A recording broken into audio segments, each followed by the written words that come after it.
বাহারে সবার দেখি কত কত আবদার আবেদন আপনার কাছে, আমারই নেই কেবল। আপনার কাছে শুধু আমারই কিছু চাওয়া পাওয়ার ছিল না দেখছি। বেশ তো, যা চেয়েছি তা দেবেন না বলে কত রঙ্গ কৌশল। একটা পাপ বিরতি জীবন, একটা বন্ধিত্বের প্রায়শ্চিত্ত। অসম্ভব আবদার রেখে সবার থেকে আলাদা হলাম। সবার মতো আবদার প্রকাশ করে কাটতে পারছি না। আমার আপনার ছিলই বাকি জয় আমির, একটি অসম্পর্ক, একটি বিভেদ, তথাকথিত বৈধ একটা পরিচয়। তার ভিত্তিতে কী বা চাহিবার থাকতে আছে আপনার কাছে বলুন তো? একটা জীবনে কারো মেয়ে, বোন ও কিছু বন্ধিত্বের কাণ্ডারি হতে গিয়ে স্ত্রী আর মা হওয়া হলো না। একটি বাপ, ভাই ও কিছু বন্ধির দায় সন্তানসা। আপনি কে? আমার কে আপনি? স্বামী হওয়ার যোগ্যতা কি আছে আপনার? একটা আমজাদ আলী প্রামাণিকের মতো পুরুষ আমি চেয়েছিলাম আপনার স্থানে। এলেন আপনি।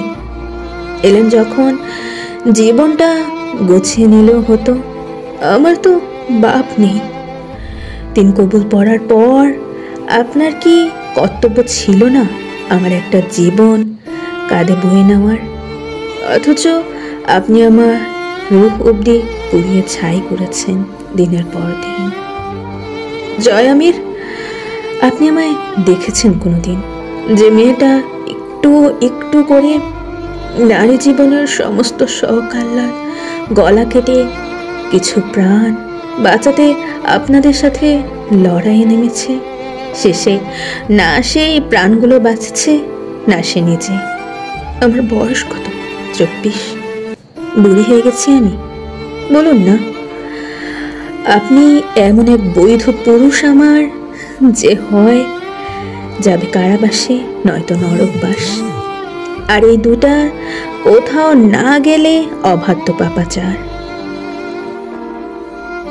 তো এত হিসাব গড়মিল রেখে বর্বর শুয়ে থাকা পাপী পুরুষ, আপনি আমার স্বামী নন, আপনি আমার আসামি। দুর্ভাগ্যবশত আমার সন্তানের বাপ।